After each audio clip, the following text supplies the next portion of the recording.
नमस्कार दोस्तों, आप सभी का वैदिक ज्ञान यूट्यूब चैनल पर हार्दिक स्वागत है।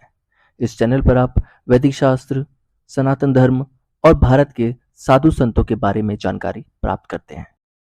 साल 2 साल महीना 6 महीना पर उसका संकल्प लेते ही सत्कर्म का फल मिल जाएगा। ऐसे हम सभी लोगों को अपने मन में सत्कर्म करने का संकल्प लेते रहना चाहिए। ये नहीं हम भगवान की भागवत की कथा ही करा, अरे भगवान भागवत की नहीं करा सकते, सत्यनारायण की तो करा सकते हैं। अच्छा, सत्यनारायण की नहीं करा सकते तो अपने आप तो धर्म कर सकते हैं, अपने आप ही पढ़ सकते हैं। उसमें कोई ज्यादा पैसा खर्च नहीं होता, अपनी श्रद्धा से प्रसाद हो रहा हो। परंतु अपने घर में परिवार के लिए, अपने पूर्वजों के लिए, सभी के कल्याण के लिए भगवान की कथा करते रहना चाहिए। कुछ नहीं है तो आप अपने घर में नित्य प्रति एक नियम बना लें तो रोजाना एक चौपाई रामायण की पढ़ा जाए। ज्यादा समय नहीं होता है व्यस्त जीवन में, यदि हो तो भगवान की कृपा है, यदि नहीं है तो आप केवल ये संकल्प ले लें कि हम नित्य प्रति एक चौपाई अवश्य पढ़ा करें। श्रीमद् भागवत जी के एक अध्याय का नहीं, केवल एक श्लोक का पाठ करा करें। एक श्लोक का नहीं करेंगे, आधे श्लोक का किया करें। संस्कृत नहीं जानते हैं, हिंदी में किया करें। पर सभी मनुष्यों को ये जो मानव शरीर मिला है, इसमें सबसे श्रेष्ठ साधन है भगवान की कथा सुनना और करना। करवा नहीं सकते, कर सकते, कर सकते। तो ग्रंथ सनातन धर्म के हर व्यक्ति के घर में होना अति आवश्यक है। रामचरितमानस और श्रीमद् भागवत, आप बड़ा नहीं तो छोटा गुटका ले सकते, उसको भी आप कर सकते हैं।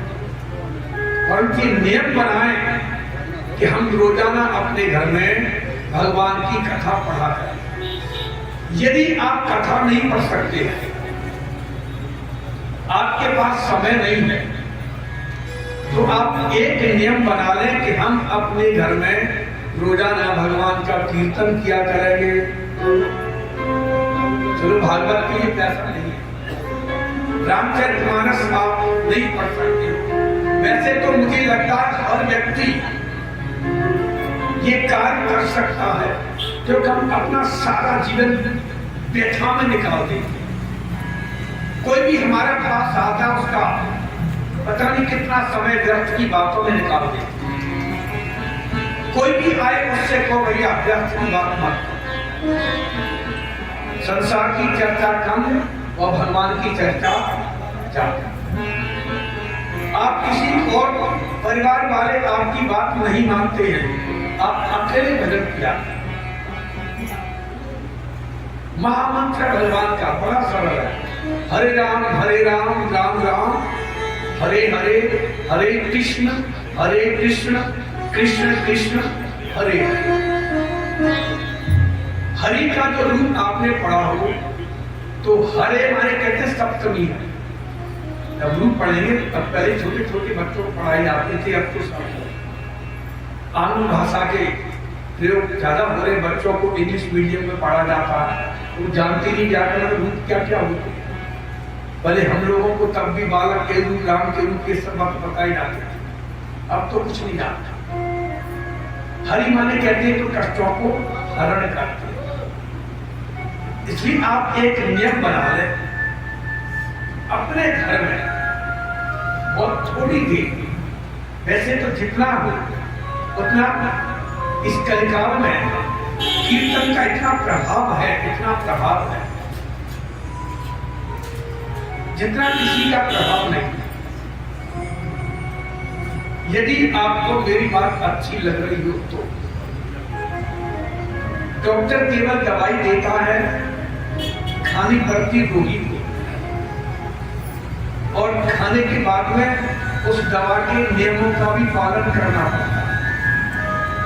दवाई कैसे प्रयोग करनी है, कितनी बार प्रयोग करनी है, क्या क्या वर्जित है, ऐसी सनातन धर्म में ये मनुष्य शरीर धारण करके हमारे यहाँ जीने के जो नियम है उन नियमों का पालन अवश्य करना चाहिए। कल की कथा में वृत्तासुर ने भगवान से कहा, प्रार्थना की, हे नारायण, मैं तामस वृत्ति का भजन नहीं कर सकता, और मैंने ऐसा सुना है कि अंत में जो आपका ध्यान करता है, आपका नाम लेता है, वैसे मैं नाम लूंगा नहीं आपका, अगले जन्म में आप, इस जन्म में नहीं, अगले जन्म में आप मुझे अपने दासों के दासों का दास बना, दासों, अपना दास नहीं, क्योंकि मैंने इस जन्म में कोई ऐसा काम नहीं किया कि मैं आपका दास बन जाऊं। जो भगवान का दास बन जाता है वो कभी उदास नहीं होता, ये लक्षण है। और जो उदास होता है वो भगवान का दास होता ही नहीं है, और जो कभी उदास नहीं होता है वही भगवान के पास होता है, और जो भगवान के पास होता है वही भगवान का खास होता है, वही भगवान का खास होता है। थोड़ी देर के बाद कीर्तन आप कर चुके हैं, जैसा कि नियम है, मुझे भी भगवान का नाम लेकर के कथा में प्रवेश करना चाहिए। केवल थोड़ी देर उन प्रभु का नाम लेकर कथा में प्रवेश करेंगे। श्रीमान नारायण नारायण नारायण, श्रीमन नारायण नारायण नारायण,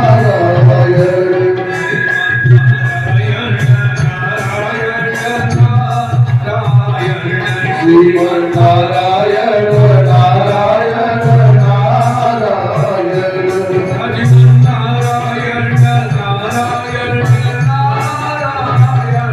भगवान नारायण नारायण नारायण,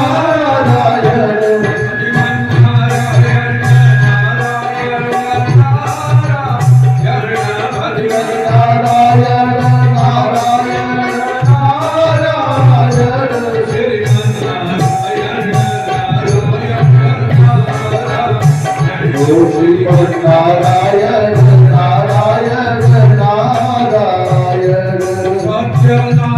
सत्यनारायण नारायण नारायण, सत्यनारायण नारायण नारायण, लक्ष्मी नारायण नारायण नारायण, ओ लक्ष्मी नारायण नारायण नारायण, सती नारायण नारायण नारायण, भद्री नारायण नारायण नारायण, हरिहर नारायण नारायण नारायण, ओ हरिहर नारायण नारायण नारायण, हरिओम नारायण नारायण नारायण, हरिओम नारायण नारायण नारायण, केशव नारायण नारायण नारायण, केशव नारायण नारायण नारायण, माधव नारायण नारायण नारायण, ओ माधव नारायण नारायण नारायण, बोलो नारायण नारायण नारायण,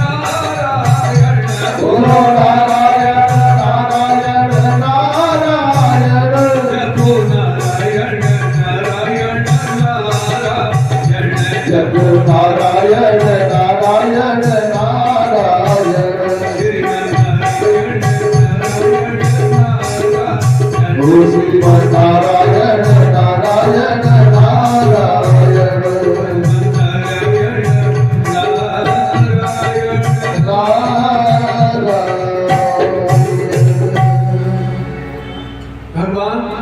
नारायण ने देवताओं का कार्य सिद्ध करने के लिए जब पहले 12 रूप धारण करके हिरण्याक्ष का जब वध कर साल 2 साल महीना 6 महीना पर उसका संकल्प लेते ही सत्कर्म का फल मिल जाएगा। ऐसे हम सभी लोगों को अपने मन में सत्कर्म करने का संकल्प लेते रहना चाहिए। ये नहीं हम भगवान की भागवत की कथा ही करा, अरे भगवान भागवत की नहीं करा सकते, सत्यनारायण की तो करा सकते हैं। अच्छा सत्यनारायण की नहीं करा सकते तो अपने आप तो धर्म कर सकते हैं, अपने आप ही पढ़ सकते हैं। उसमें कोई ज्यादा पैसा खर्च नहीं होता, अपनी श्रद्धा से प्रसाद हो रहा हो। परंतु अपने घर में परिवार के लिए, अपने पूर्वजों के लिए, सभी के कल्याण के लिए भगवान की कथा करते रहना चाहिए। कुछ नहीं है तो आप अपने घर में नित्य प्रति एक नियम बना लें तो रोजाना 1 चौपाई रामायण की पढ़ा जाए।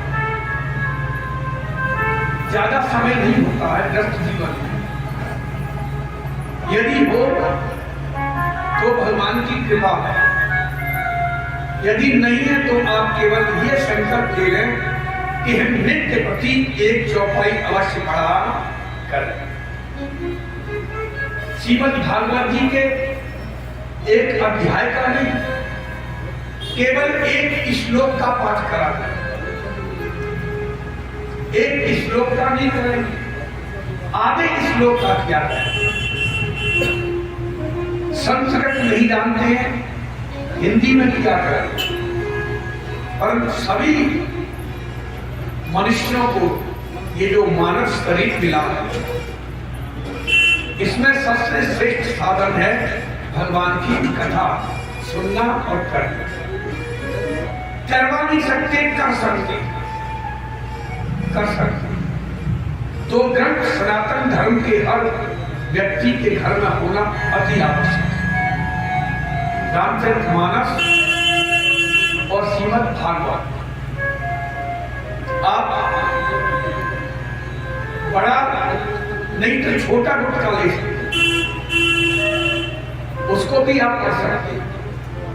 परंतु ये नियम बनाएं कि हम रोजाना अपने घर में भगवान की कथा पढ़ा करें। यदि आप कथा नहीं पढ़ सकते हैं, आपके पास समय नहीं है, तो आप एक नियम बना लें कि हम अपने घर में रोजाना भगवान का कीर्तन किया करेंगे। चलो भागवत के लिए पैसा नहीं है, रामचरितमानस आप नहीं पढ़ सकते। वैसे तो मुझे लगता है हर व्यक्ति ये कार्य कर सकता है, जो हम अपना सारा जीवन व्यथा में निकाल देते। कोई भी हमारे पास आता है, उसका पता नहीं कितना समय व्यर्थ की बातों में निकाल देते। कोई भी आए उससे को भैया व्यर्थ की बात मत। संसार की चर्चा कम और भगवान की चर्चा ज्यादा। आप किसी और परिवार वाले आपकी बात नहीं मानते हैं, आप अकेले भजन किया। महामंत्र भगवान का बड़ा सरल है, हरे राम राम राम हरे हरे, हरे कृष्ण कृष्ण कृष्ण हरे हरे। हरि का जो रूप आपने पढ़ा हो तो हरे माने कहते सप्तमी है। जब रूप पढ़ेंगे तब पहले छोटे छोटे बच्चों को पढ़ाई जाते थे, अब तो सब आंग्ल भाषा के प्रयोग ज्यादा हो रहे। बच्चों को इंग्लिश मीडियम में पढ़ा जाता है, वो जानते नहीं व्याकरण रूप क्या क्या होते। पहले हम लोगों को तब भी बालक के रूप, राम के रूप, ये सब बात बताई जाती थी, अब तो कुछ नहीं जानता। हरि माने कहते हैं तो कष्टों को हरण करते। इसलिए आप एक नियम बना लें अपने घर में, और थोड़ी देर, वैसे तो जितना हो उतना इस कलिकाल में कीर्तन का इतना प्रभाव है, इतना प्रभाव है जितना किसी का प्रभाव नहीं। यदि आपको मेरी बात अच्छी लग रही हो तो डॉक्टर केवल दवाई देता है खानी पड़ती रोगी को, और खाने के बाद में उस दवा के नियमों का भी पालन करना पड़ता है। दवाई कैसे प्रयोग करनी है, कितनी बार प्रयोग करनी है, क्या क्या वर्जित है, ऐसी सनातन धर्म में ये मनुष्य शरीर धारण करके हमारे यहाँ जीने के जो नियम है उन नियमों का पालन अवश्य करना चाहिए। कल की कथा में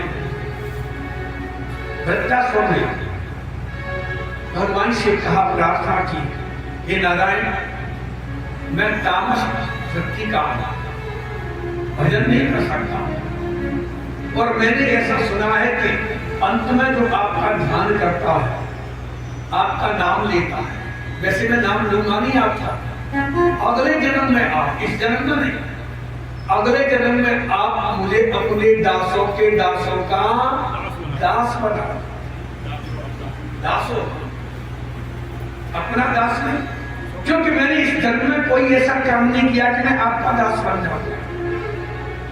जो भगवान का दास बन जाता है वो कभी उदास नहीं होता, ये लक्षण है। और जो उदास होता है वो भगवान का दास होता ही नहीं है, और जो कभी उदास नहीं होता है वही भगवान के पास होता है, और जो भगवान के पास होता है वही भगवान का खास होता है, वही भगवान का खास होता है।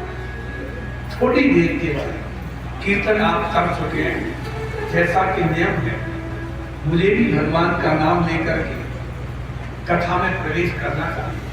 केवल थोड़ी देर उन प्रभु का नाम लेकर कथा में प्रवेश करेंगे।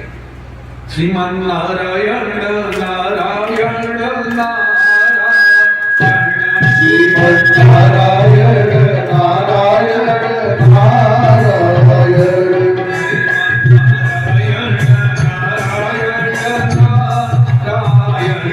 श्रीमन नारायण नारायण नारायण,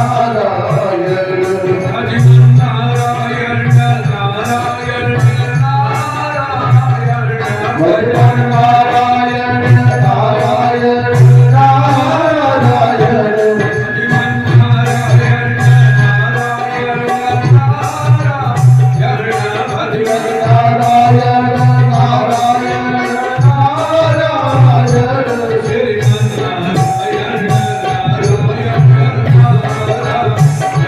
श्रीमन नारायण नारायण नारायण,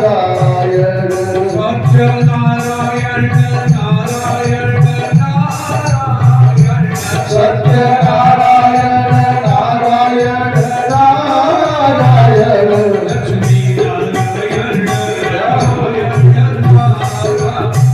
ओ लक्ष्मी नारायण नारायण नारायण,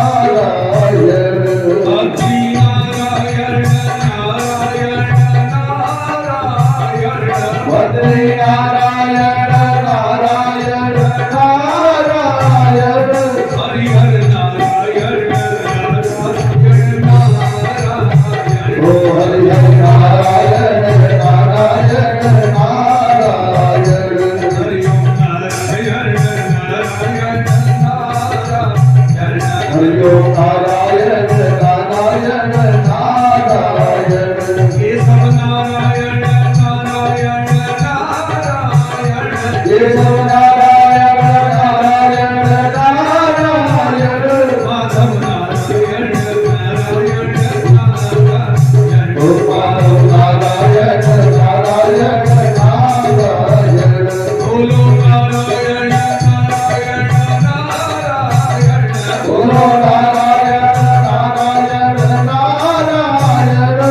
बोलो नारायण नारायण नारायण, जपो नारायण नारायण नारायण, जप नारायण नारायण नारायण, श्रीमन नारायण नारायण ओ श्रीमन नारायण नारायण नारायण, नारायण।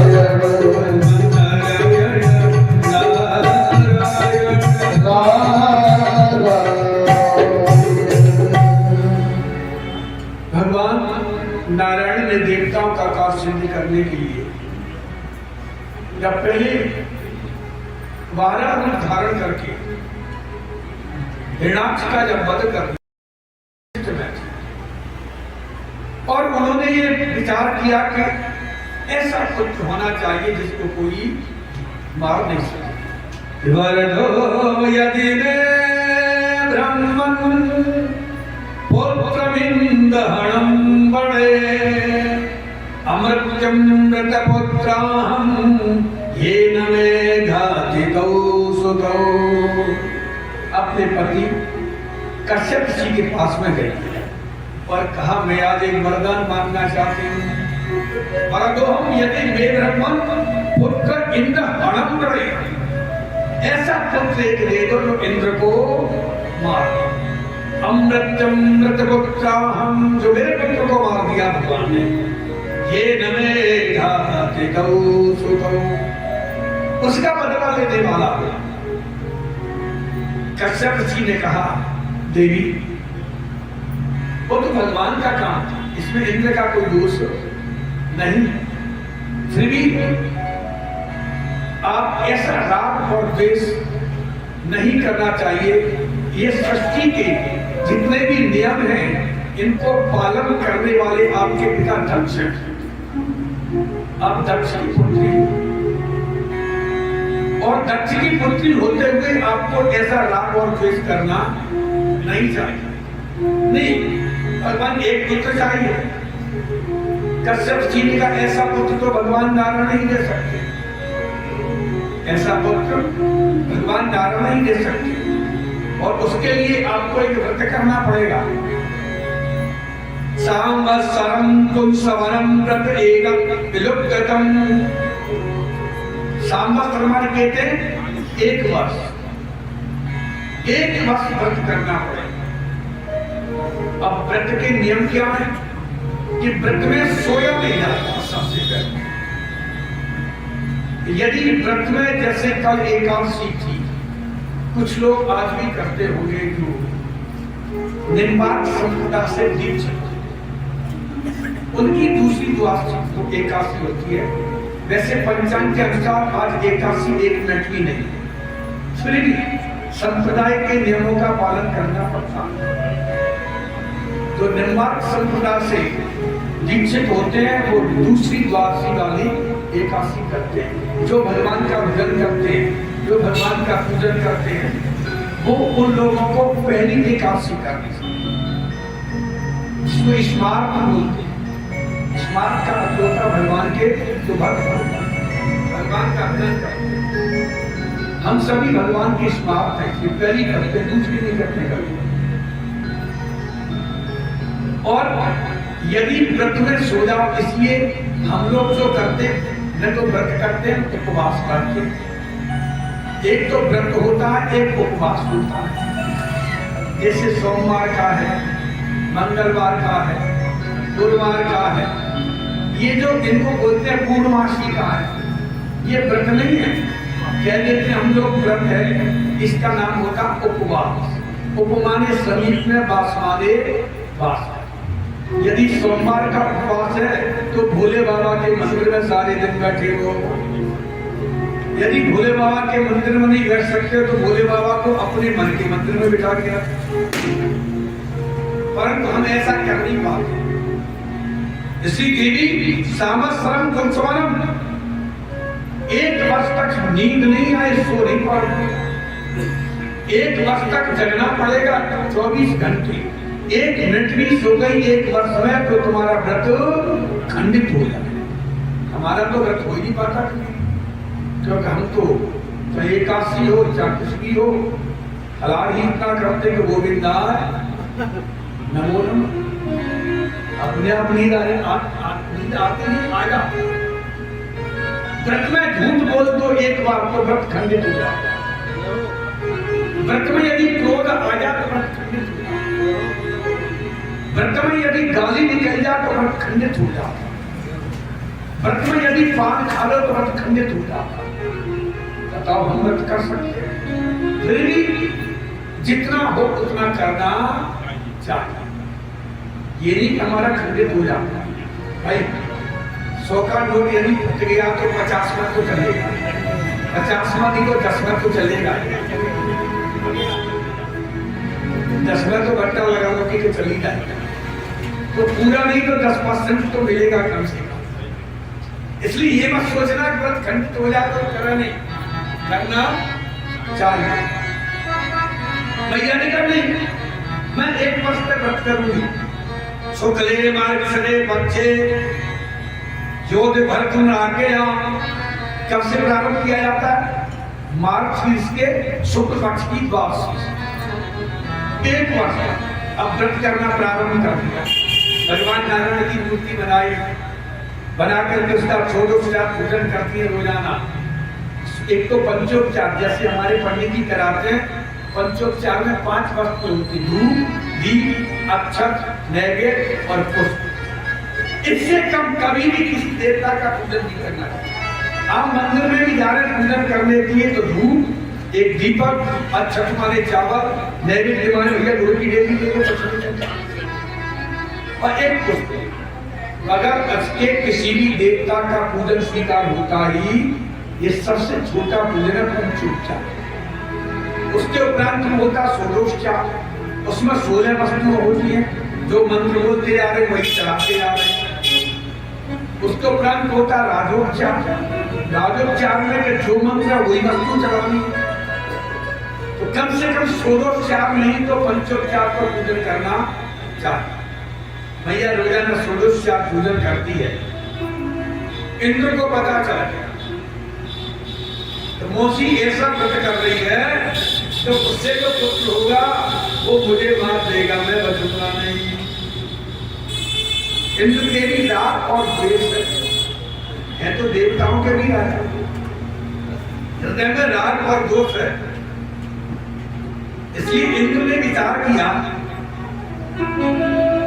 एक छोटे से बालक का रूप धारण कर, अपनी मौसी के सगी मौसी है देखी और अदिति सगी बहनें 13 हैं, पत्नियां कश्यप थी, कद्रु और बिंता जिसे गरुड़ और सरफ हुए, सब इन्हीं की संतान है।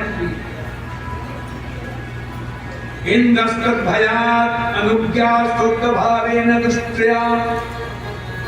इंद्र ने छोटे से बालक का रूप बना करके गया, मैया मैया आप कितने दिनों व्रत करोगी, आप थक जाया करोगी, मैं फूल तोड़ के ले आऊंगा, मैं दूर्वा ले आऊंगा, मैं तुलसी दल ले आऊंगा, मैं भगवान के लिए पंचामृत बना दिया करूंगा।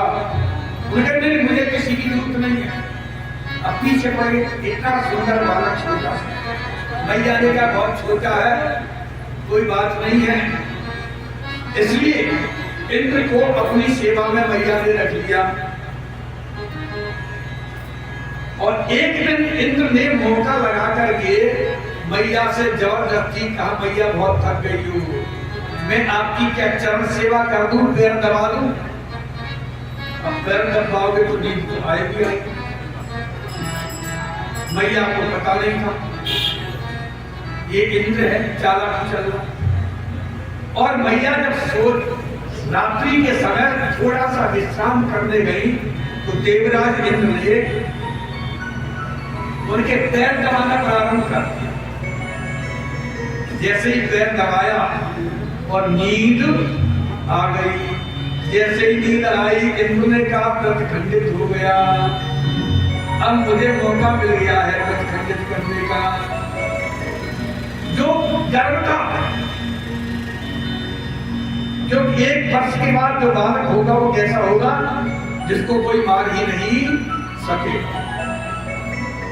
उनके सूक्ष्म रूप धारण करके अपनी मौसी के गर्भ में प्रवेश करके इंद्र ने उस जो गर्भ था छोटा सा, उसके बच्चे 7 टुकड़े कर दिए। परंतु कुछ दिन व्रत हो गया था, इसलिए वो टुकड़े मरे तो नहीं, रोने लगे अंदर ही अंदर। अब इंद्र ने सोचा अब क्या करूं। अब इंद्र ने उस 7 टुकड़े के साथ और कर दिए उसी के। अब जैसे ही गर्भ खंडित हुआ, अब मैया की नींद खुली। ये क्या हो, मेरा गर्भ खंडित कैसे? इंद्र सामने निकले, उनकी इस बालक के अलावा कोई नहीं है। कहा मैं अभी श्राप देकर के भस्म करती वाला कौन है? इंद्र प्रकट हुए, पैरों में पड़ गए, मौसी क्षमा कर, ऐसा तुमने क्यों किया? ये मेरे पुत्र को मार दिया कि महाराज ने एक के 49 हो गए, 7 के साथ साथ और कई कितने हो गए? 49। अब ये मेरे भाई हो गए, इनको मरुग्रह बना दूंगा। लंका किसने जलाई? हनुमान जी महाराज ने मरुग्रह में जलाई। हरि प्रेरित तेरी अवसर चले मरुत 49। हरि प्रेरित, ऐसे नहीं भगवान मर्यादा पुरुषोत्तम भगवान राम ने कहा जल्दी जाओ। हनुमान जी अकेले हैं, लंका बहुत बड़ा दुर्ग है, एक विशाल है, करोड़ों करोड़ों जिसमें डरते रहते हैं। तो छोटी मोटी लंका नहीं है, बहुत बड़ा एक राज्य है, लंका राज्य है, और उसमें हनुमान जी अकेले हैं। तो हरि प्रेरित तेहि अवसर चले मरुत 49। अट्टहास कर गर्जा कपि बड़ी लागे आकाश। हरि प्रेरित, इसका अर्थ क्या है? जो भी काम होता है वो भगवान की प्रेरणा से। भगवान जब तक हमारे हृदय में प्रेरणा नहीं करेंगे तब तक हम कुछ कर ही नहीं सकते, और शक्ति भी उन्हीं की होती है। भैया से कहा अब ये देखते नहीं, आज से ये देवता बनेगा, अब ये मेरे साथ स्वर्ग में रहा कर। महाराज परीक्षित ने कहा गुरुदेव, जब हिरण्याक्ष का बदला लेने के लिए दिति के पुत्र देवता बन गए, तो अब उसका बदला कौन लेने की तैयार है?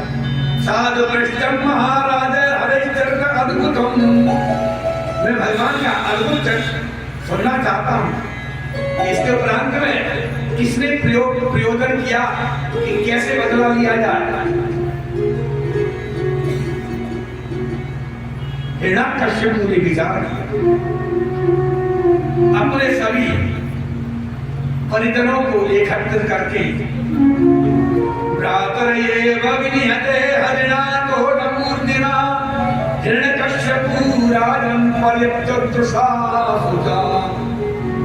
अपनी अम्मा सभी को समझाया। अम्बांधे वधु पुत्रा वीरम मार्ग सोचितम। सोच मत कर, वीरों की तो ये गति होती है। मैं अपने भाई का बदला अवश्य लूंगा। तपस्या करने चले गए, सुमेरु पर्वत पर जाकर बैठ गए। 10,000 वर्ष तक तपस्या करना प्रारंभ कर। 10,000 वर्ष हो गए तपस्या करते करते, क्योंकि आयु उस समय 1 लाख वर्ष की थी। सत्युग में आयु 1 लाख वर्ष की हुआ करती। 1 लाख वर्ष में से 10 वर्ष तो छोटे से बालक के समान थे। तपस्या की और इतनी घोर तपस्या की, उसके शरीर की जो तेज था उससे सारी दिशाएं जलने लगे, सभी भयभीत हो गए। देवता भाग करके ब्रह्मा जी की शरण में गए। ब्रह्मा जी से कहा, प्रभु ये इतना तप कौन कर रहा है? बोलना और कोई नहीं है, मेरे पुत्र हैं मरीचि और उनके पुत्र हैं कश्यप, और कश्यप का पुत्र है हिरण्याकश्यप। ये घोर तप कर रहा है। आज तक इस सृष्टि में ऐसा किसी ने तप किया ही नहीं है। ब्रह्मा जी तप से बड़े प्रसन्न हो गए। उत्तिष्ठ भद्रं ते तपसिद्धोषि काश्यप वर्णो हमनुप्राप्तो प्रियतामीश्वतो वरः। उत्तिष्ठ भद्रं ते। अरे भैया काश्यप नंदन खड़े हो जा, वरदान मांगो, क्या चाहते हो? वरदो अहम पदम प्राप्तो, मैं तुमको वरदान देने के लिए आया हूं। हिरण्यकशिपु ने कहा, ब्रह्मन वरदान देने आए हो, जो मांगूंगा मिलेगा, कहां मिलेगा? तो मुझे आप अमर करो। ब्रह्मा जी ने कहा, ये वरदान मेरे पास नहीं, मैं अमर नहीं कर सकता, जब मुझ में ये क्षमता नहीं, ये वरदान देने की मुझ में क्षमता नहीं है। इसके बदले जो भी मांगोगे वो तुमको मिल जाएगा, और जो मांगोगे वो वरदान दे दूंगा। हिरण्यकशिपु ने कहा, नहीं, मैं भी और तपस्या करूंगा। नहीं, आप जो मांगो वही मिल जाएगा। न घूमो न मरे मृत्यु न वर्णी। अब उसने नंबर लगाया वरदान मांगने का। नान्तर वर देवा नक्य, न दिन में मरू न रात में मरू। दिन और रात, सुबह शाम भूल गए भाई, दिन और रात में नहीं मरेंगे, शाम को भी तो मर सकते हैं। और वो ब्रह्मा जी है ना, सब जानते कैसे निकालना। नट्टी नाम मरो, अंबर में नहीं मरो, आकाश में न घूमो, घूमा भी नहीं मरो, न नरई, किसी आदमी से न मरो, न मरगई, न किसी जानवर से मरो, वर्ष में नहीं मरो, दिन में नहीं मरो। एक एक करके इतने वरदान मांगिए। ब्रह्मा जी कहते गए, तथास्तु तथास्तु तथास्तु, ताते में दुर्बला तुमसा यान गरीब से वरान ममा। उसने देख लिया कितने वरदान मांगे, अब कोई मारने वाला नहीं है। इसने वरदान प्राप्त करके गदा उठाई, सारी त्रिलोकी को जीतना प्रारंभ कर, स्वयं सूर्य बन गया, स्वयं चंद्र बन गया, स्वयं पितर बन गया। पितर भूखे प्यासे घूम रहे हैं, या मृतलोक में जो पितरों के लिए तर्पण करते हैं, श्राद्ध करते हैं, उनको स्वयं ही लेता है, पितरों को नहीं लेने देता। अब इसके मन में विचार आया कि दोबारा फिर तपस्या करो, आपकी तो अमरता का वरदान दे ही जाएगा। दोबारा फिर वरदान तपस्या के लिए गिरा। देवराज इंद्र बहुत ही देवराज क्या किया, इनकी पत्नी कयादि गर्भवती है, 3 पुत्र करते हैं, पहले हैं लाभ, अनुराग और श्लाघ। चौथा गर्भ में है। इंद्र में महारानी कयादि भगवान नारायण की परम भक्त है, और उनके पति देवता भगवान नारायण के परम द्रोही हैं, स्वयं ईश्वर है। पूरी त्रिलोकी में कोई दूसरा भगवान नहीं कर सकता, स्वयं हिरण्यकशिपु में ही भगवान हूँ, और जो भगवान नहीं कहेगा उसको मृत्युदंड दिया जाता है। पर वो मन ही मन भगवान नारायण का भजन करे। हे प्रभु, इनकी दैत्य जो गलती है, दैत्य शक्ति को समाप्त करके जितना इन्होंने हरण कर लिया, जैसी गर्भ को खंडित करना चाहते हैं, नारद जी आ गए। नारद जी का देवराज, तुम देवराज हो, स्वर्ग के अधिष्ठात्री देवता हो, इतना निंदित कर्म, किसी के गर्भ को खंडित करना सबसे निंदित कर्म है। ये ऐसा पाप है जो कभी क्षमा होता नहीं है। सारे पाप भजन करने से, तीर्थ करने से, दान करने से, व्रत करने से, गंगा स्नान करने से सभी नष्ट हो जाते हैं, पर 5 पाप ऐसे हैं जो कभी नष्ट होते नहीं। इनमें सबसे पहला है गर्भ में शिशु को जो मार देता है, उसको पाप कभी उसका क्षमा होता नहीं, कभी नहीं। देवराज ने से कहा, इंद्र का नहीं, इसके गर्भ में दैत्य है। नारद जी का दैत्य नहीं है, इसके गर्भ में दैत्यों का विनाश करने वाला भगवान का भक्त है।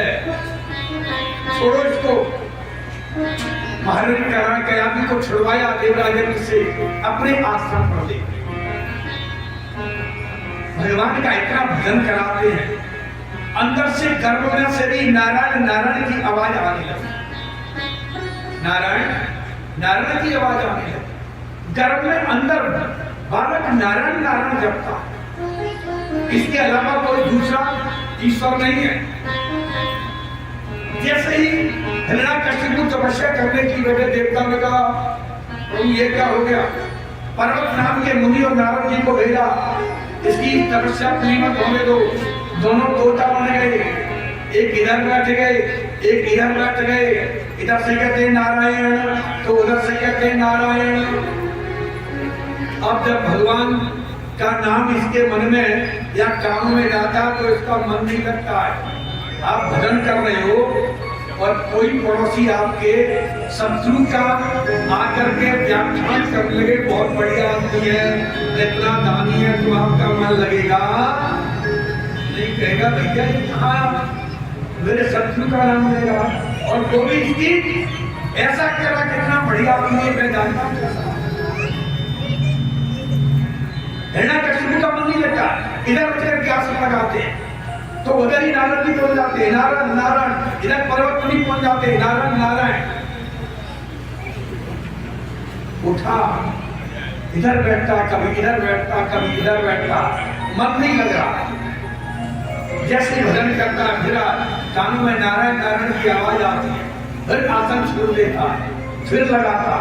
उसने विचार किया नहीं, अब की तो भजन में मन ही नहीं लग रहा, चलना चाहिए। जैसे शोणितपुर नाम की नगरी में आए, हिरण्याकशिपु ने देखा महारानी कहाँ, पता नहीं, खोज करो। इतने दिनों में नारद जी के आश्रम पर उस बालक का जन्म, नारद जी ने नाम रख दिया उसका प्रहलाद। परंपरा अब सभी विभक्ति होती है, प्रमाणिक कहते हैं प्रसन्नता, नामकरण संस्कार कर दिया। इतना भजन करवाया बेटा, ईश्वर एक ही है, दूसरा नहीं है, दीक्षा दे दी।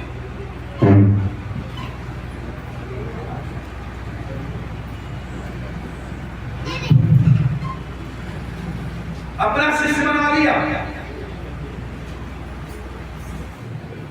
छोटे छोटे बालकों को नारद जी ने अपना शिष्य बना, और ऐसा शिष्य नहीं बना, भगवत प्राप्ति करा। गुरु कैसा होना चाहिए, तो शिष्य को गुरु का शिष्या कल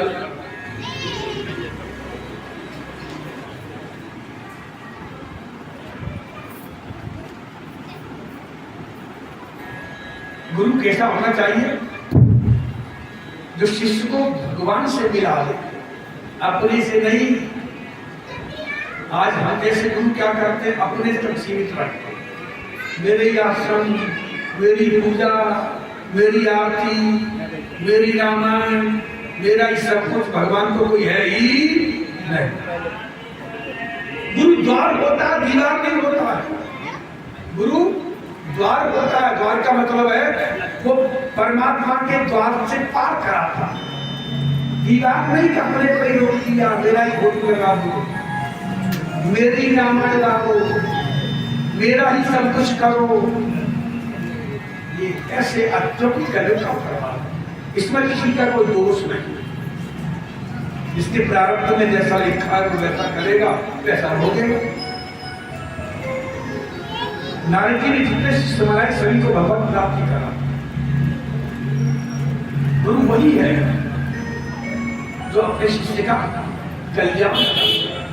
हर समय भगवत शरणागति पर लगा दे करके, अपने से नहीं जोड़ा जाता, भगवान से जोड़ा जाता है। गुरु भगवान से जोड़ने के लिए, अपने से जोड़ने के लिए नहीं है। केवल मेरे से जुड़ जाओ बस। भगवान के दर्शन मत करो, मूर्ति को उठा के अलग रख दो, भगवान को मानो ही मार। ये सब सनातन धर्म के द्रोही है, जिनकी बड़ी दुर्दशा होती है। भगवान का विरोध करने वाले हिरण्याकशिपु जैसे नहीं बचे तो आजकल ये कहाँ बचने वाले महाराज, कहाँ बचेंगे? देखो क्या उनकी दशा होती है, क्योंकि भगवान के द्रोही हैं ये। सनातन धर्म का द्रोह करके अपने से जोड़ना उनके स्वयं पतन का कारण। जितने भी ऐसे लोग हैं, देखो आपने लिखा, उनको मतलब क्या भगवान का काम भाई, हर समय भगवान से जोड़ना चाहिए। भगवान का भजन करो, भगवान का नाम जप करो, उन्हीं का कार्य करो, तीर्थों को गाओ, भगवान का पूजन करो। तस्मात् एक एक मनसा भगवान शास्त्रताम कपि श्रोतव्य कीर्तव्यश्च ध्येय पूजार्च नित्यता। भगवान सुखदेव ने बैठते हुए परीक्षित को क्या कहा? अंते नारायण, ये थोड़ी क्या मैं गुरु तेरा मेरा स्मरण करना, ये थोड़ी कहा। एतावान सांख्य होगा ज्ञान स्वयं धर्म पर निष्ठा, स्वयं धर्म पर जन्म लाभ है। परापरसाम अंते नारायण स्मृति। गुरु ये कहते हैं भैया भगवान का नाम लो, उन्हीं का सब कुछ नाम है। ठाकुर जी शरण में रहो। नारद जी ने छोटे से बालक को इतना परिपक्व कर दिया। भागवत धर्म का जैसा उपदेश श्रीमद् भागवत में प्रहलाद जी ने किया, ऐसा क्या आज तक किसी ने किया ही नहीं।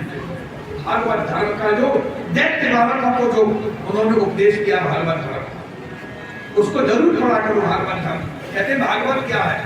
भागवत ये नहीं कि तो हम सोचते हैं, भागवत धर्म है, उसके नियम है। जब बड़ा हो गया 5 वर्ष की अवस्था, पता लगाते लगाते हिरण्यकश्यप ने पता किया भाई महारानी के आगे तो नारद जी के आश्रम पे, नारद जी से कोई विरोध नहीं करता, क्योंकि वो तो सभी के प्रिय हैं, वो किसी से राग और द्वेष नहीं करते। उनको तो अपना भजन करना और कुछ करना ही नहीं।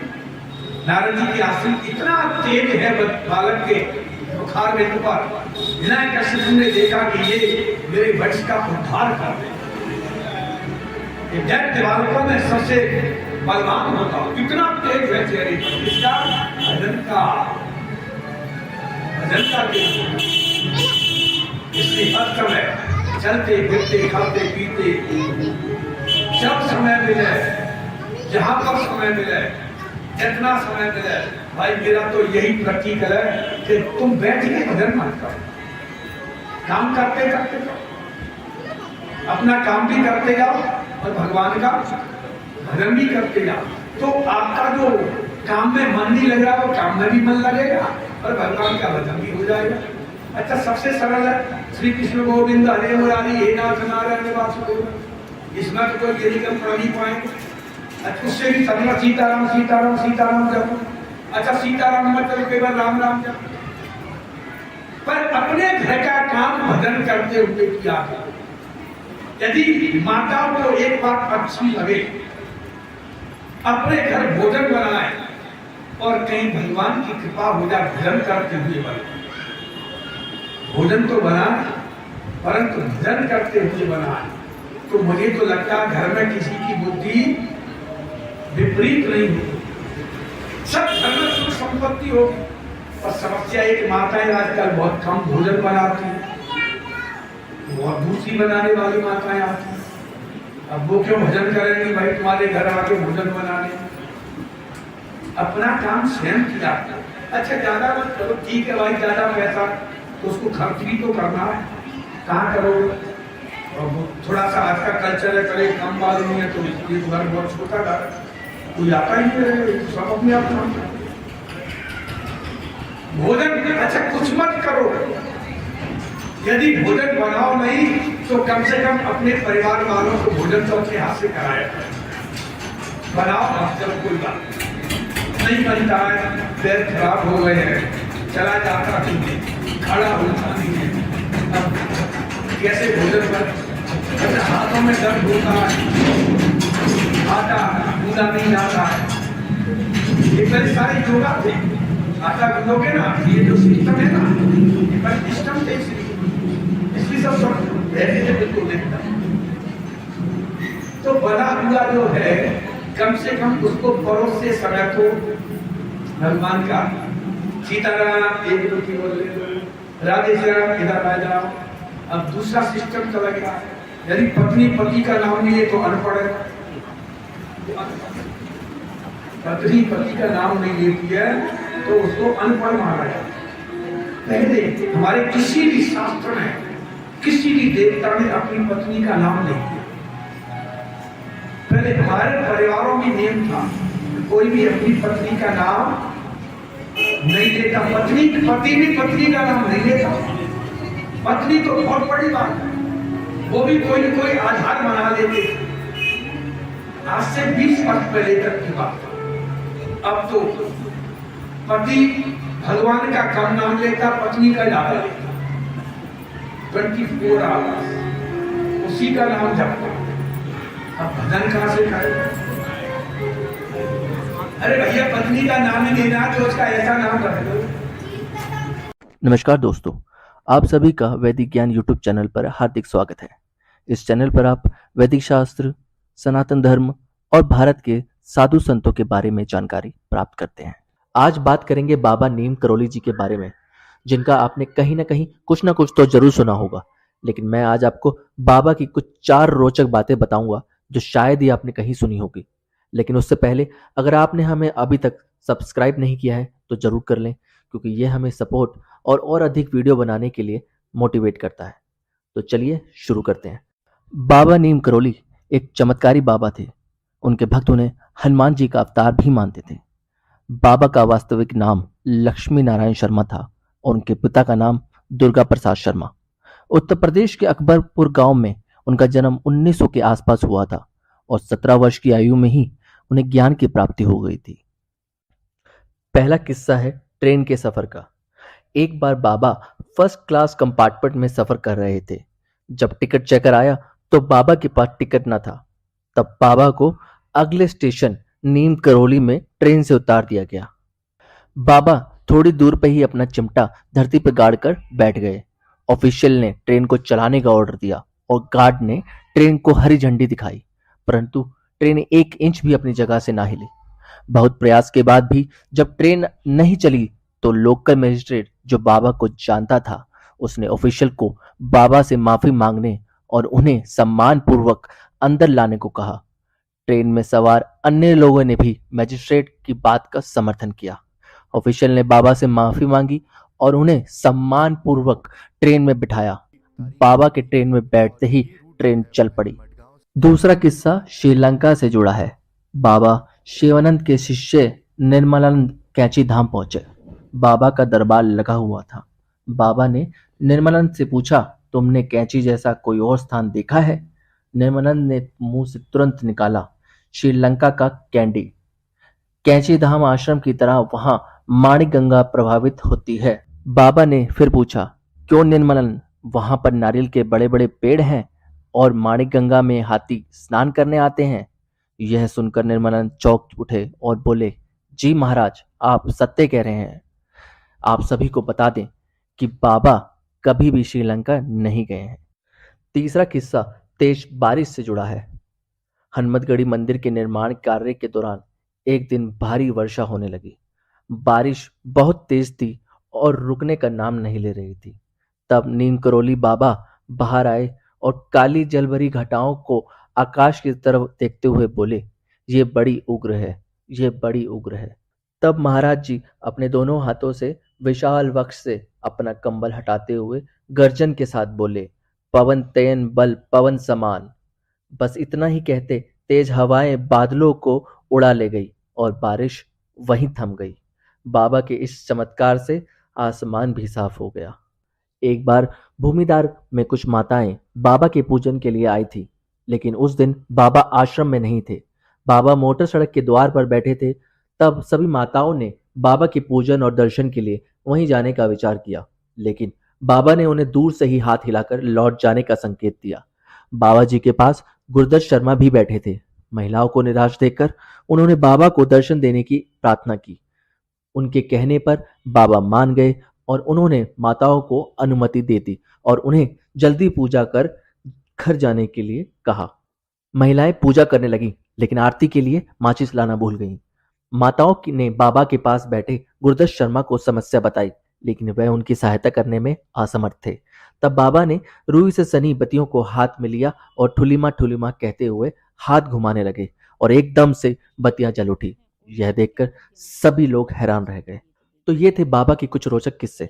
अगर आपको हमारी वीडियो पसंद आई है तो लाइक, शेयर और बेल बजाना ना भूलिएगा, क्योंकि हम जल्द आ रहे हैं एक और वीडियो के साथ। कर्पूरं गौरं करुणावतारं संसारसारं भुजगेन्द्रहारं सदा वसन्तं हृदयारविन्दे भवं भवानी सहितं नमामि। हर हर शंभू शंभू। आज बात करेंगे अभिलिप्सा पांडा के बारे में, जिन्हें हर हर शंभू भक्ति गीत से सोशल मीडिया पर बहुत सारा प्यार मिला। लेकिन उससे पहले अगर आपने हमें अभी तक सब्सक्राइब नहीं किया है तो जरूर कर लें, क्योंकि ये हमें सपोर्ट और अधिक वीडियो बनाने के लिए मोटिवेट करता है। तो चलिए शुरू करते हैं। अभिलिप्सा पांडा का जन्म वर्ष 2001 में उड़ीसा में देवगढ़ जिले के तेताल बहल गांव में हुआ था। अभिलिप्सा एक ब्राह्मण परिवार से हैं। इनके पिता का नाम अशोक पांडा है और वह बारबिल में एक निजी कंपनी के अंदर मुख्य सुरक्षा अधिकारी के रूप में काम करते हैं। अभिलिप्सा की एक बहन भी है। अभिलिप्सा उड़ीसा की रहने वाली भारत की प्रसिद्ध सिंगर है और इनका सबसे फेमस गीत हर हर शंभू शिव महादेवा है। इनके गानों को लोग बहुत पसंद करते हैं। अभिलिप्सा एक सिंगर होने के साथ साथ एक अच्छी डांसर और मार्शल आर्टिस्ट भी है। अभिलिप्सा को बचपन से ही संगीत का काफी शौक था, क्योंकि उनके दादाजी हारमोनियम बजाते थे और इन्होंने अपने दादाजी के साथ ही संगीत सीखना शुरू कर दिया था। इनके दादाजी आसपास के सभी गांव में हारमोनियम बजाने के लिए काफी फेमस थे। अभिलिप्सा के दादाजी जब भी हारमोनियम बजाने जाते थे तो अभिलिप्सा को साथ ले जाते थे, जिससे अभिलिप्सा ने भी हारमोनियम बजाना सीख लिया था। धीरे धीरे उन्हें संगीत का भी शौक हो गया। अभिलिप्सा जैसे जैसे बड़ी होती गई तब उनके दादाजी ने अभिलिप्सा को उचित समय पर शास्त्रीय संगीत में निपुण कर दिया। अभिलिप्सा पांडा एक धार्मिक म्यूजिक एल्बम मंजिल केदारनाथ से अपने सिंगर करियर की शुरुआत की। उन्हें कई अन्य गीत भी गाए हैं। इनका हर हर महादेव शिव शंभू नाम का गीत काफी प्रसिद्ध हुआ है। अभिलिप्सा का तेलुगु भाषा में एल्बम भी काफी फेमस है। अगर आप भी महाकाल के भक्त हैं तो शायद आपने इनका हर हर शंभू शिव महादेवा गाना जरूर सुना होगा। यह गाना काफी तेजी से वायरल हुआ। सोशल मीडिया पर बहुत से लोग इनके गाने की तारीफ करने लगे और उनकी सुरीली आवाज ने बहुत लोगों को अपना दीवाना बना दिया। यह गाना जीतू शर्मा यूट्यूब चैनल पर अपलोड किया गया था। जब गाना अपलोड किया गया था तब इस गाने को शुरुआत में इतना अच्छा रिस्पॉन्स नहीं मिला, लेकिन वर्ष 2022 के जून महीने के अंत में यह गाना बहुत फेमस हो गया।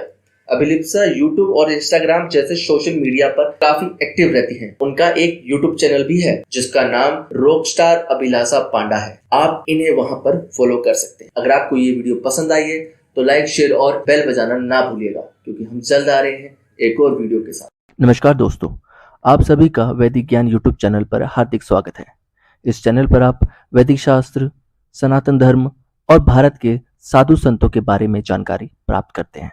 आज बात करेंगे 5 ऐसे पेड़ों के बारे में जो आपको बना सकते हैं कंगाल। लेकिन उससे पहले अगर आपने हमें अभी तक सब्सक्राइब नहीं किया है तो जरूर कर लें, क्योंकि ये हमें सपोर्ट और अधिक वीडियो बनाने के लिए मोटिवेट करता है। तो चलिए शुरू करते हैं। वैसे तो वास्तु में पेड़ पौधों को सकारात्मक ऊर्जा से जोड़कर देखा जाता है और यह हम सबके जीवन में एक विशेष प्रकार की पॉजिटिविटी बढ़ाते हैं। घर के आसपास पेड़ पौधों से न सिर्फ वातावरण में ऑक्सीजन का स्तर बढ़ने में मदद मिलती है, बल्कि इससे सीधा सीधा संबंध ग्रहों के शुभ और अशुभ प्रभाव से भी होता है। पेड़ पौधों में सकारात्मक और नकारात्मक ऊर्जा होने की वजह से घर में पेड़ पौधों का चुनाव बेहद सावधानी से करना चाहिए। ज्यादातर देखा गया है कि जानकारी के अभाव के कारण लोग अपने घर में कुछ पौधे ऐसे ले आते हैं जो घर के अंदर अशांति बढ़ा देते हैं, और वहीं दूसरी ओर वास्तु में कुछ पेड़ों को नकारात्मक प्रभाव वाला माना गया है और साथ ही इनके घर के अंदर लगाने से हमारे ग्रहों पर अशुभ प्रभाव पड़ता है। आइए आपको बताते हैं कौन से ऐसे 5 पेड़ हैं जिससे घर में पड़ता है अशुभ प्रभाव। सबसे पहला, खजूर का पेड़। यूं तो सजावटी के पेड़ के रूप में खजूर का पेड़ देखने में बहुत ही सुंदर लगता है, लेकिन ऐसा माना जाता है कि इसके घर में लगाने से आर्थिक तंगी आती है। इसे घर में लगाने से शुभ फल की प्राप्ति नहीं होती। इसकी ऊंचाई बहुत अधिक होने की वजह से ऐसा माना जाता है कि इसे घर में आर्थिक तरक्की रुक जाती है। दूसरा पेड़ है बेर का पेड़। बेर का पेड़ घर के अंदर लगाना बहुत ही अशुभ माना जाता है। मान्यता है कि इसको घर के अंदर लगाना किसी मुसीबत के बराबर है। ऐसा माना जाता है बेर के पेड़ में कांटे होने की वजह से इसमें नकारात्मक प्रभाव छोड़ता है। घर के अंदर बेर का पेड़ लगने की वजह से घर के सदस्यों के विचार नकारात्मक होने लगते हैं, आर्थिक नुकसान की स्थिति बन जाती है। इससे घर में पैसा नहीं टिकता और माँ लक्ष्मी का वास नहीं होता है। तीसरा है इमली का पेड़। घर के अंदर भूल कर भी इमली का पेड़ नहीं लगाना चाहिए। इससे घर में नकारात्मक ऊर्जा का वास होता है। माना जाता है ऐसे घरों में भूत प्रेत और बुरी नजर लगने का डर होता है। इमली के पेड़ को वास्तु में नकारात्मक प्रभाव छोड़ने वाला माना जाता है और यह भी कहा जाता है कि इमली का पेड़ घर के अंदर लगाने से घर के लोगों के स्वास्थ्य पर अशुभ प्रभाव पड़ता है। चौथा है पीपल का पेड़। पीपल का पेड़ अक्सर लोग मंदिर में लगा हुआ देखते हैं और सोचते हैं कि इसे घर में भी उगाया जा सकता है। कुछ लोग मानते हैं पीपल के पेड़ को घर में लगाने से पॉजिटिविटी आती है, जबकि यह बात पूरी तरह से गलत है। वास्तु में बताया गया है पीपल के पेड़ को अपने घर में बिल्कुल नहीं लगाना चाहिए। अगर आपके घर में पीपल का पेड़ अपने आप उग गया है तो उसे किसी मंदिर या किसी अन्य पवित्र स्थान पर लगा देना चाहिए, वरना ये आपके घर में धन को पूरी तरह से बर्बाद कर देगा। है किसी भी प्रकार का कांटेदार पेड़ पौधा। वास्तुशास्त्र के अनुसार घर में कांटेदार पौधा नहीं होना चाहिए। के अंदर कैक्टस और नागफली जैसे पौधे लगाना अशुभ माना जाता है। वास्तु के अनुसार यह पौधे नेगेटिव एनर्जी बढ़ाते हैं और इन्हें लगाने से घर का सुख चैन चला जाता है। अगर आपको हमारी वीडियो पसंद आई है तो लाइक शेयर करना ना भूलिएगा और अगर आप हमें कोई सुझाव देना चाहते हैं और या फिर आप ऐसे ही कुछ अन्य अशुभ पेड़ों के बारे में जानकारी जानते हैं तो हमें कमेंट करके जरूर बताएं। नमस्कार दोस्तों, आप सभी का वैदिक ज्ञान यूट्यूब चैनल पर हार्दिक स्वागत है। उज्जैन को कालों के काल महाकाल की नगरी कहा जाता है और महाकाल की इस नगरी में बहती शिप्रा नदी मोक्षदायिनी शिप्रा कहा जाता है। शिप्रा के पवित्र तटों पर जन्मी आध्यात्मिक संस्कृति की बदौलत शास्त्रों में यह उज्जैनी के नाम से विख्यात हुआ और यही उज्जैनियों पुराणों में मंगल की जननी भी कहलाई। यहाँ अमंगल को भी मंगल में बदलने वाले मंगलनाथ भगवान भी हैं। जी हाँ, आज बात करेंगे उज्जैन के मंगलनाथ मंदिर के बारे में। लेकिन उससे पहले अगर आपने हमें अभी तक सब्सक्राइब नहीं किया है तो जरूर कर लें, क्योंकि यह हमें सपोर्ट और अधिक वीडियो बनाने के लिए मोटिवेट करता है। तो चलिए शुरू करते हैं। यूँ तो देश भर में मंगल भगवान के कई मंदिर हैं, लेकिन उज्जैन मंगलनाथ मंदिर में की गई मंगल की पूजा का जो महत्व है वो और कहीं नहीं। मान्यता है कि यहाँ पूजा अर्चना करने वाले हर जातक की कुंडली के दोषों का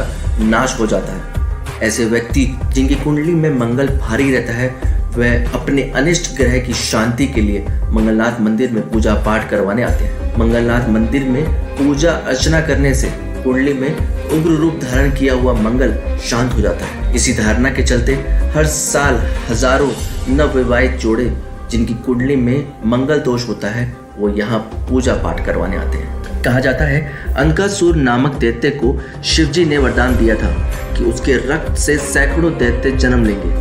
वरदान के बाद इस दैत्य ने अवंतिका में तबाही मचा दी।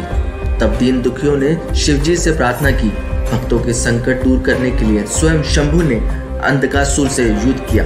दोनों के बीच भीषण युद्ध हुआ। शिवजी का पसीना बहने लगा। रुद्र के पसीने की बूंदों की गर्मी से उज्जैन की धरती फटकर दो भागों में विभक्त हो गई और मंगल ग्रह का जन्म हुआ। शिवजी ने दैत्य का संहार किया और उसी रक्त की बूंदों को नव उत्पन्न मंगल ग्रह ने अपने अंदर समा लिया। कहते हैं इसीलिए ही मंगल की धरती लाल रंग की है। कहा जाता है ये मंदिर सदियों पुराना है। सिंधिया राजघराने ने इस मंदिर का पूर्ण निर्माण करवाया था। यहाँ की गई मंगल की पूजा का विशेष महत्व है। भक्तों द्वारा यहाँ मंगलनाथ को शिव रूप में ही पूजा जाता है। मंगलवार के दिन यहाँ श्रद्धालु दूर दूर से चलकर आते हैं और यहाँ होने वाली भात पूजा को भी काफी महत्वपूर्ण माना जाता है। मान्यता है कि इस मंदिर में भात पूजा करवाने से कुंडली के मंगल की शांति होती है और मांगलिक दोष से ग्रस्त व्यक्ति के सारे काम पूरे होने लगते हैं। अगर आपकी कुंडली में भी मंगल से जुड़ा कोई भी दोष है तो आप उज्जैन के मंगलनाथ मंदिर में आकर भात पूजा करवा सकते हैं। कमेंट करके हमें बताएं कि आपको हमारी वीडियो कैसी लगी और अगर आपको हमारी वीडियो पसंद आई है तो लाइक शेयर और बेल बजाना ना भूलिएगा, क्योंकि हम जल्द आ रहे हैं एक और नई वीडियो के साथ। तब तक के लिए